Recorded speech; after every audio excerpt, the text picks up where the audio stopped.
berkenaan dengan pendataan warga asing ini, kebanyakan masyarakat khususnya di pedalaman ini masih belum paham tentang pendataan ini. Boleh Datuk jelaskan sedikit? Okey, isu pendataan warga asing ini penting sebab selama ini kita tidak tahu berapa ramai orang asing di sini, berapa ramai pekerja asing, berapa ramai pendatang tanpa izin dan sebagainya. Dan sebab itu kita kena ada pendataan. Pendataan itu berarti kita kena ambil data tentang mereka, bukan saja mengenai nama mereka, tetapi juga muka mereka, cap jari mereka, dan sebab itu kita namakan ini sebagai pendataan digital dan biometrik. Ini perlu supaya kita tahu siapa mereka, di mana mereka, dan pekerjaan mereka. Sebab kalau kita tidak ada ini, mereka boleh menjadi isu keselamatan kita, menjadi penjenayah, bunuh sini sana, mencuri sini sana. Kita tidak tahu siapa, sebab tiada data, tiada information. Kedua, bila mana mereka datang dan dia tukar nama, kita boleh tahu sebab ada data. Biar dia tukar nama, juga dia tukar nama, kita ada dia punya digital record, yaitu muka dia. Takkan dia boleh tukar mata dia buta lah itu. Jadi dia tidak boleh tipu sama kita. Jadi siapa selepas ini yang tidak masuk dalam rekod, sudah tentu kita akan halau mereka keluar. Jadi ada 3 kategori yang kita mau ambil data ini. Satu, orang asing, ya,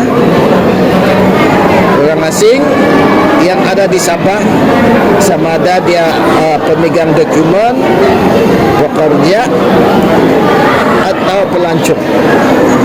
Okey. Yang kedua, data mengenai rakyat Sabah.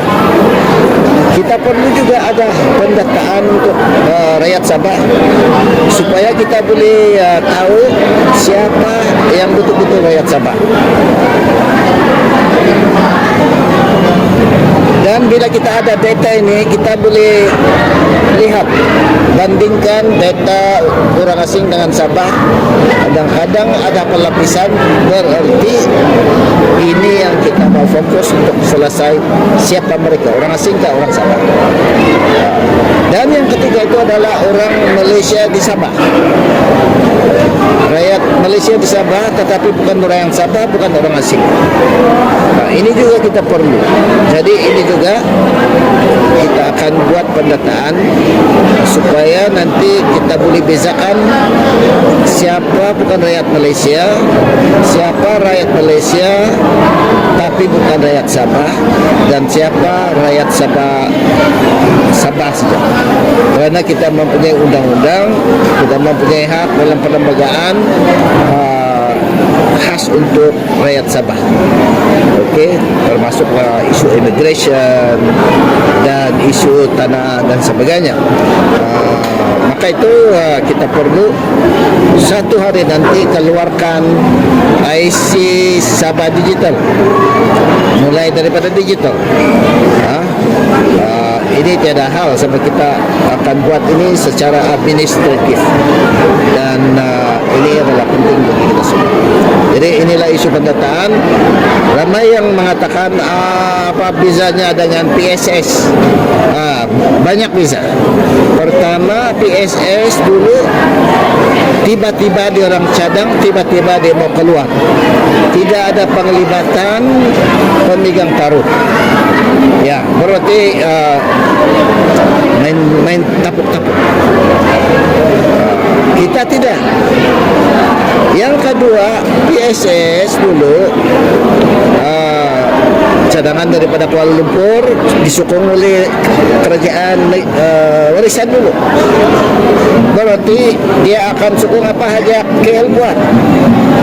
Kita tidak buat begitu. Bila dia orang umum ini kan warga asing, kita bincang dalam kabinet, kita tidak mau ini, kita mau buat sendiri. Kita mau cek sendiri. Barulah. Jadi kita buat dengan penglibatan secara umum semua pemegang taruh, termasuk pemimpin-pemimpin parti politik. Ada di sana juga dalam town hall meeting, NGO, pemegang adat dan jabatan-jabatan penguat kuasa semua terlibat. Berarti program yang kita buat sekarang ini adalah program yang terbuka, transparan, tidak tapuk-tapuk.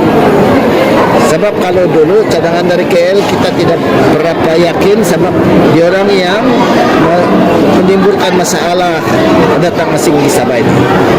Jadi kita tidak mau ulangi kesilapan kita masa-masa. Jadi itu perbezaan. Yang itu lagi PSS mau keluarkan kepada 600,000 warga asing PTI. Kita tidak keluarkan apa-apa kan sebelum kita tahu apa yang perlu dibuat. Sebab itu pendataan yang penting nomor satu. Tidak ada, kita belum umum apa-apa. Kita bilang pendataan dulu, barulah kita beritahu. Tetapi sudah tentunya setiap manusia perlu ada dia punya pengenalan siapa dia, dan kita perlu ada dua